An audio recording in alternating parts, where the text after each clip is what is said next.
Well, the country music world lost an icon today with the passing of Roy Clark, perhaps best known as the long-running star of the TV show Hee Haw. Clark passed away at the age of 85 over in Tulsa today due to complications from pneumonia. He made 30 million people laugh every week.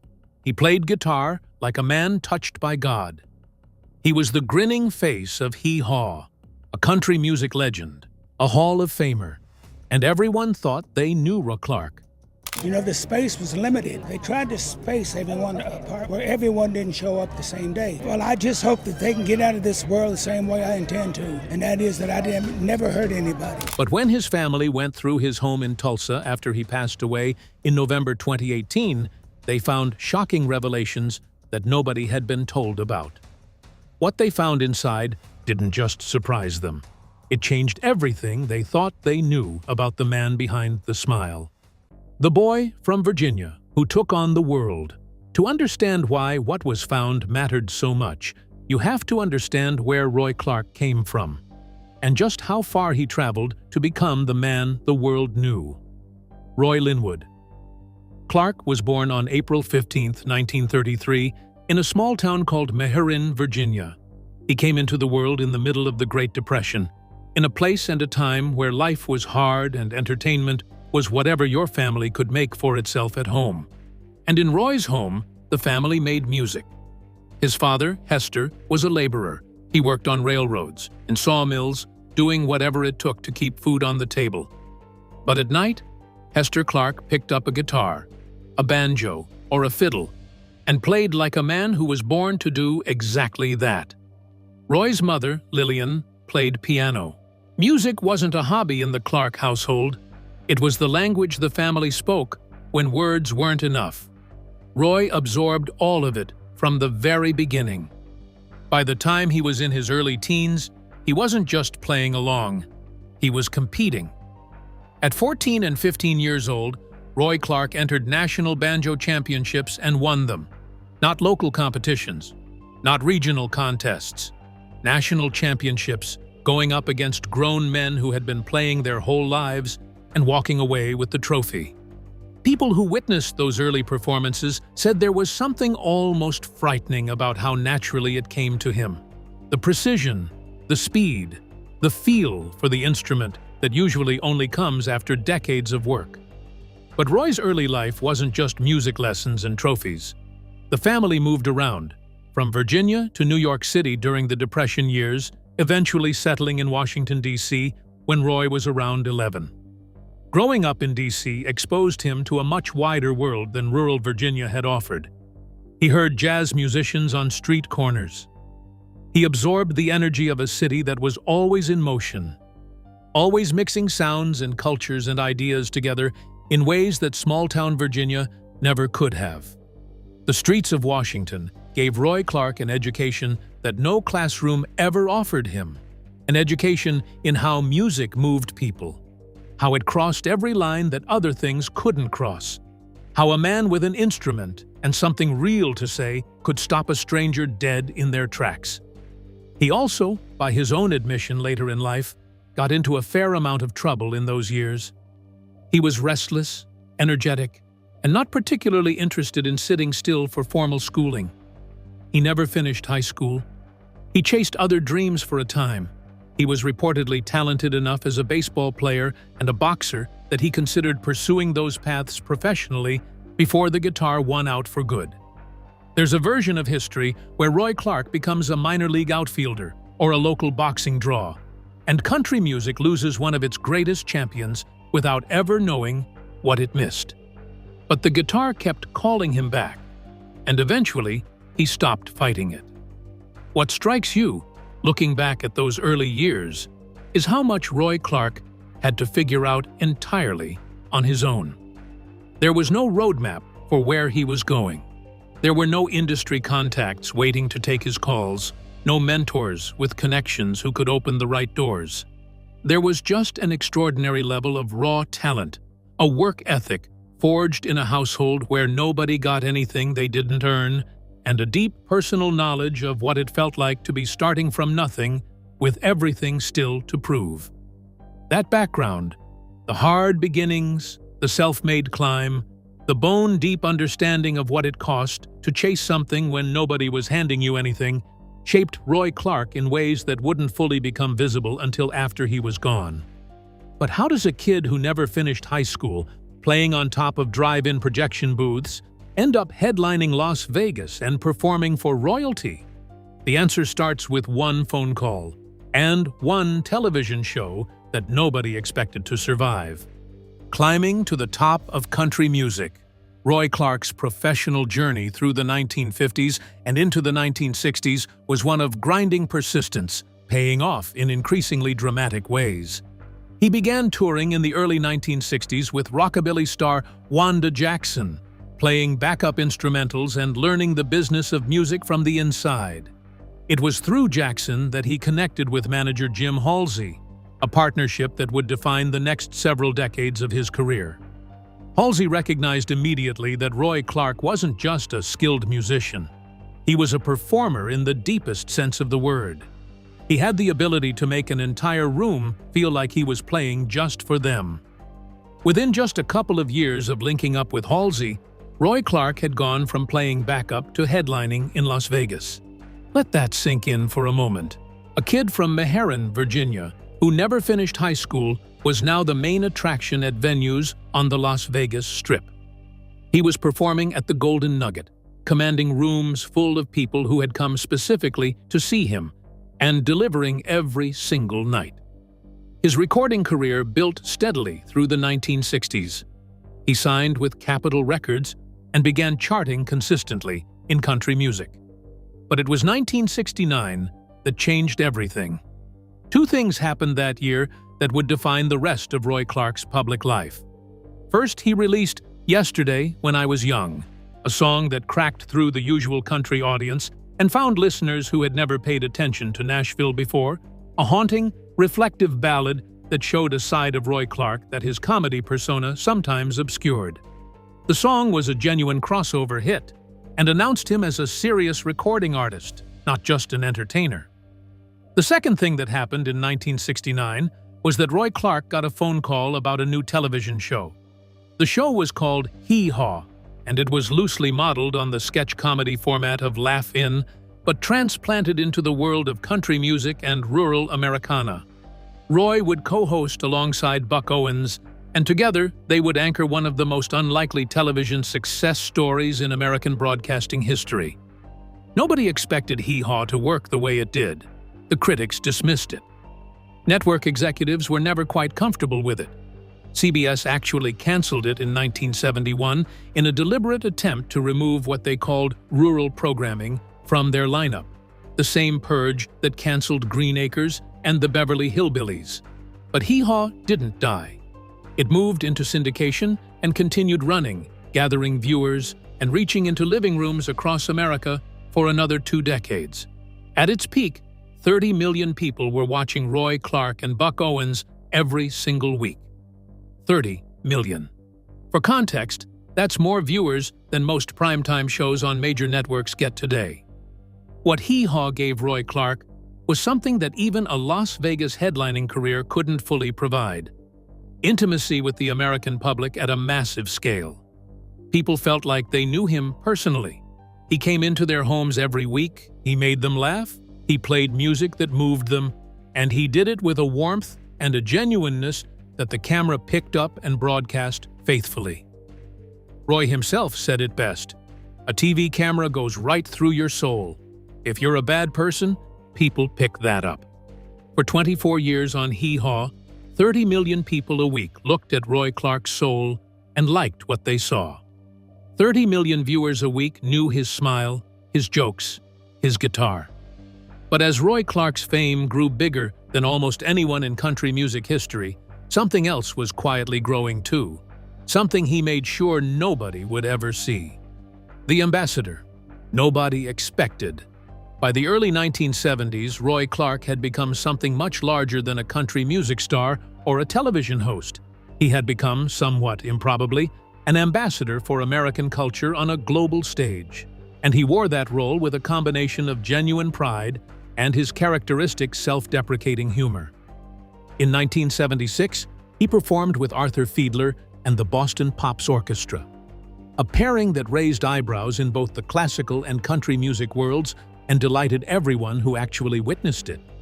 Roy Clark, the Hee Haw guy, trading musical ideas with one of America's most prestigious orchestras. He played it straight, and he played it brilliantly, because Roy Clark had always been far more musically sophisticated than his public image suggested. He had studied classical guitar technique. He could play flamenco, Latin music, bluegrass, jazz, and straight country with equal facility. The Boston Pops performance wasn't a novelty act. It was a serious musical collaboration, and it was extraordinary.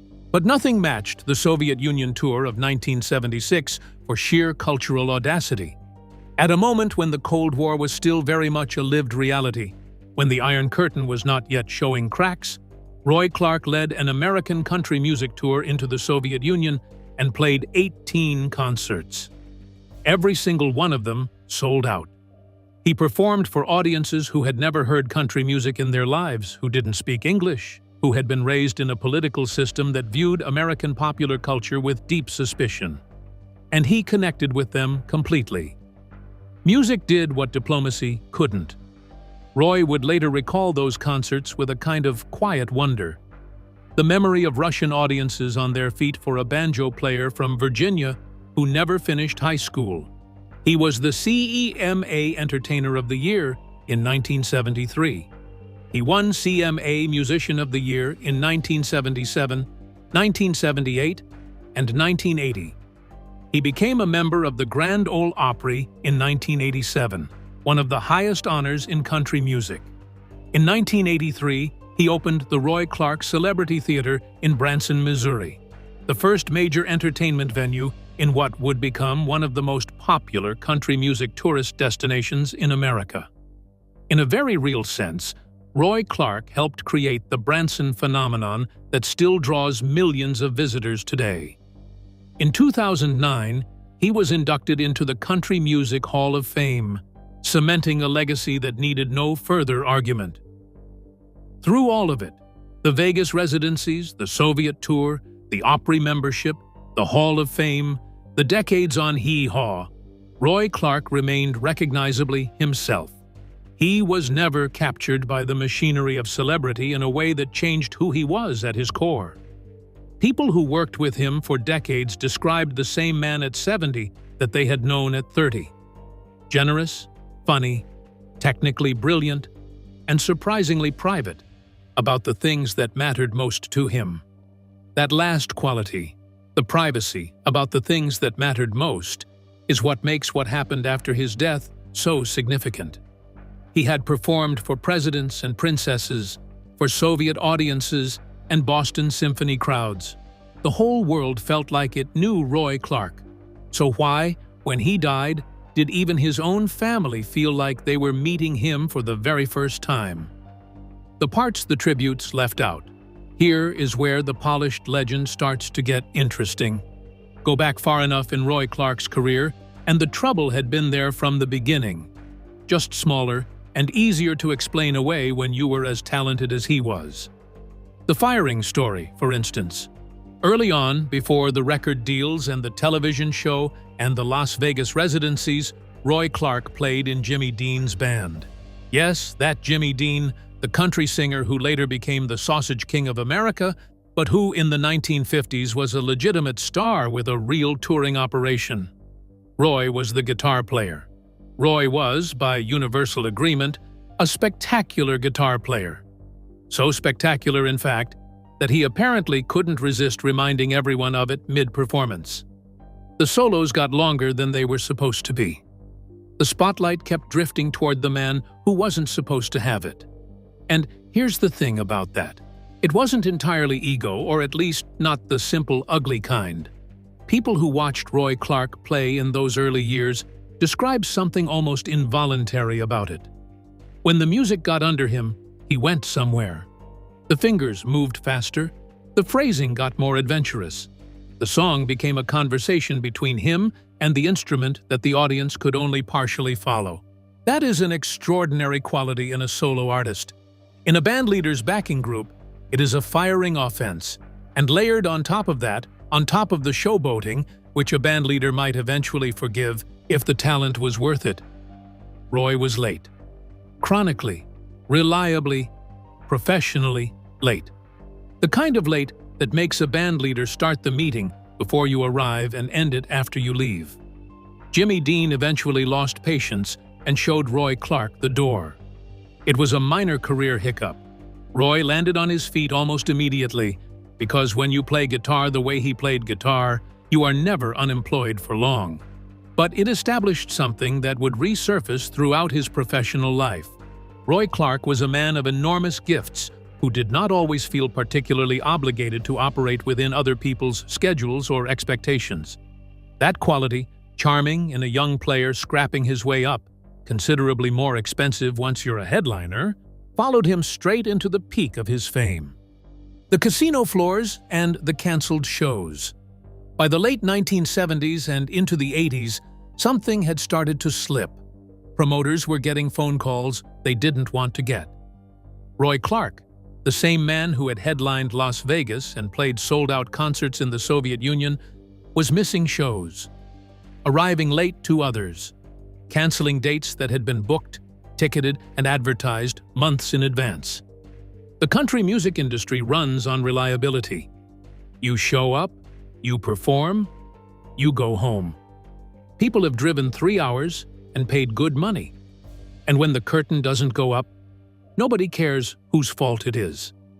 They just remember the empty stage. And an empty stage has a long memory. Word travels in that industry faster than almost anywhere else. A tight-knit network of promoters, booking agents, venue managers, and road crews who all talk to each other, all compare notes, and all remember. The cancellations got handled the way these things always get handled at that level. Quietly, with settlements, with publicists smoothing things over, with nobody saying publicly what was actually going on. But the Whisper Network in Nashville knew. The promoters knew. And what they connected it to was the same thing that had swallowed more than a few Las Vegas performers whole: the gambling. Roy Clark loved the action. He loved Vegas and Atlantic City the way some men love fishing or golf. Intensely, personally, and probably more than was wise. The hours in those places had a way of bleeding into hours that were supposed to be spent somewhere else. There's a particular gravitational pull to a casino floor for someone with a competitive temperament and money to spend. The next hand is always right there. The clock means nothing. And the outside world is designed to stay outside. For a man who had spent his entire adult life performing on command, always on someone else's schedule, always delivering for someone else's expectations, those rooms must have offered something that felt like freedom. Whatever it was, it cost him. Around 1980, things got erratic enough that reports surfaced of Roy being barred from at least one casino following behavior serious enough to make that call necessary. Not violent, not criminal, just the particular kind of chaos that happens when a man loses track of time and obligation in a room designed to make both disappear. The specific details stayed out of the papers, but the damage among the booking community was real. Promoters started pricing in a reliability discount when Roy Clark's name came up. That is not the kind of harm that makes headlines. It just quietly reshapes which rooms you get called for, which fees get offered, which opportunities quietly route around you to someone more predictable. And then there was the money. The business side of Roy Clark's life was, at various points, a quiet disaster. Nashville venue investments that looked straightforward until a partner's arithmetic turned out not to match reality. Funds that went somewhere they weren't supposed to go, handled by people Roy had trusted to handle them. He was not the first artist this happened to, and he was nowhere near the last. The music industry has always attracted a certain kind of person who confuses proximity to money with ownership of it. But it cost him the trust, the capital, and the time it took to sort out the wreckage. And running parallel to all of it, patient and inevitable, was the IRS. At some point, across the 1970s and 80s, Roy Clark found himself looking at a tax settlement, penalties in the neighborhood of $200,000. For context, that is not a rounding error. That is not the kind of thing you absorb over a good dinner and forget about. That is the kind of bill that reshapes how you think about money, about who you let near your books, about the uncomfortable distance between what you earn in a good year and what you actually keep when everything shakes out. No fraud charges, no criminal proceedings, just the slow, expensive education that arrives when the machinery of a celebrity career outruns anyone's ability to properly account for it. Roy Clark was in very distinguished company among country artists who found themselves sideways with the government in that era. But it was real, and it left marks. What is genuinely striking, looking at the full picture, is what isn't on the list. No DUIs, no abuse allegations, no sex scandals, none of the tabloid wreckage that consumed so many of his contemporaries and peers. Roy Clark kept his personal life private, in a way that most stars of his magnitude simply couldn't manage. The troubles he had were the troubles of a man who loved the action a little too much and trusted the wrong people with his business affairs. In the context of country music in that era, that practically qualifies as restrained, the career that survived anyway. What makes Roy Clark's story genuinely worth sitting with is not that he was flawed. Plenty of people are flawed and leave nothing behind worth remembering. It's that the talent and the warmth were so fundamentally real that they survived everything the rest of it threw at them. The 30 million weekly viewers weren't wrong. The audiences in Moscow weren't deceived. The people who bought tickets and felt like Roy Clark was playing specifically for them, they were responding to something genuine, because the camera really does go through your soul, as Roy himself once said. And what it found in his was worth broadcasting. He kept performing. Through the reliability problems and the financial settlements and the industry reputation damage, he kept getting on stage and delivering. The guitar playing never slipped. Not once. Whatever else was going sideways in his professional life, the moment Roy Clark sat down with an instrument in his hands, everything else fell away. The precision was still there. The feel was still there. The ability to make a room full of strangers feel like he was talking directly to each one of them, still there, every time, without apparent effort. That is an unusual kind of resilience. Most people, under sustained professional and financial pressure, show it somewhere in the work. Roy Clark somehow didn't. The warmth never became an act you could see the seams of. Hee Haw ran for 24 years, not because the network loved it. CBS actually canceled it in 1971 as part of a deliberate purge of rural programming, and it survived anyway in syndication, but because the audience refused to let it go. They came back week after week for Roy Clark specifically, for something they felt coming through the screen that no amount of behind-the-scenes turbulence could manufacture or eliminate. You cannot fake 30 million people into loyalty for 2 decades. At some point, the affection becomes its own evidence.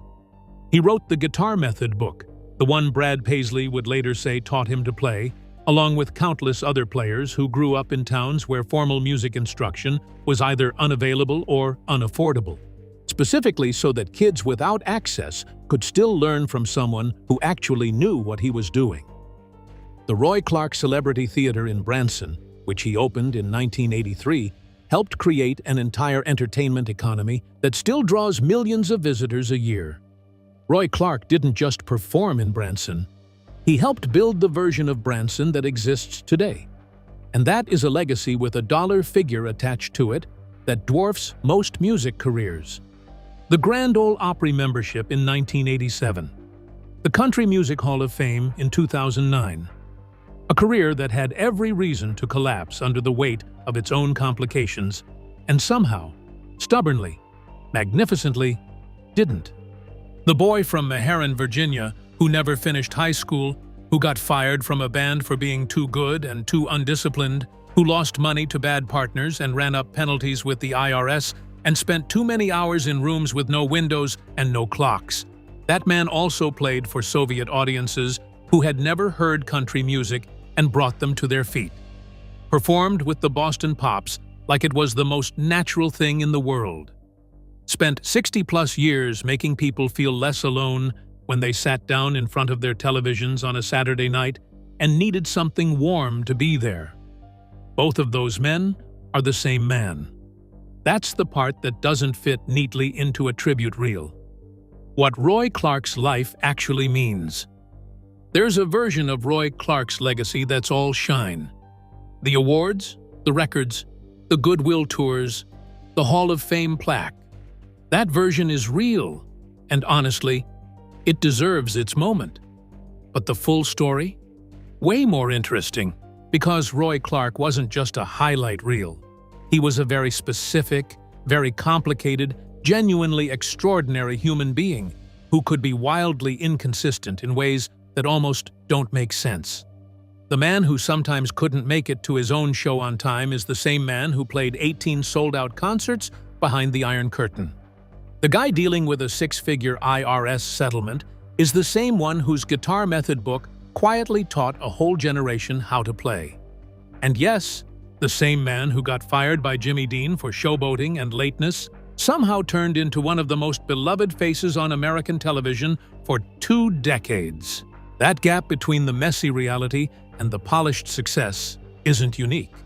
Most long careers have some version of it. What's unusual here is just how wide that gap was and how the success still held up anyway. Roy Clark didn't succeed in spite of his flaws in the neat, inspirational way people like to package things. He succeeded alongside them, sometimes at the exact same time. And if you look closely, those traits weren't even separate. The same intensity that pulled him toward distractions probably pulled him toward the stage. The same tendency to push boundaries, even when it got him in trouble, is what made him electric to watch when he finally had the spotlight to himself. He also came from a culture that didn't care much for polished image or performative virtue.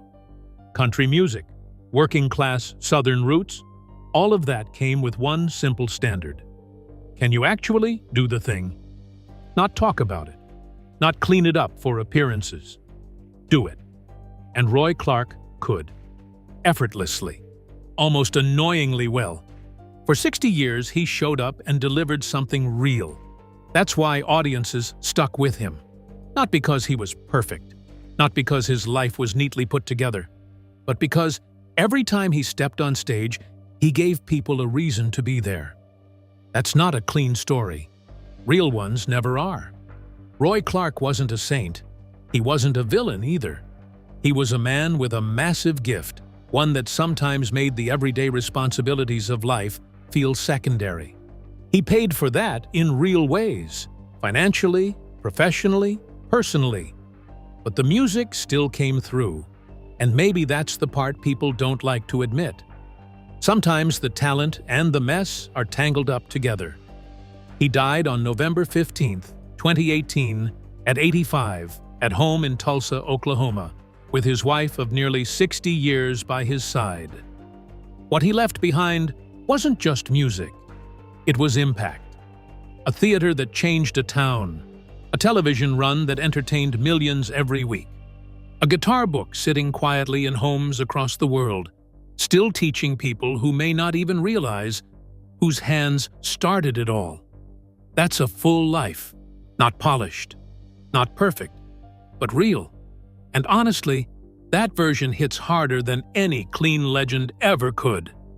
Roy Clark left behind a Hollywood Walk of Fame star, a Country Music Hall of Fame plaque, and the memory of 24 years making 30 million Americans feel at home every single week. He also left behind canceled shows, a settled IRS bill, and a business partner situation that Nashville politely forgot about. And he left behind a legacy nobody knew existed, full of quiet, personal evidence that he had been trying to give back more than he had ever taken. Most people are one thing or the other. Roy Clark was both. If this story moved you, hit that like button right now. It helps more people find stories like this one. Share it with someone who loves country music, or who just needs a reminder that real people are always more complicated and more interesting than their legends. And subscribe so you never miss the next one. Roy Clark picked and grinned for 60 years in public. But the real Roy Clark? He was more than that. A lot more.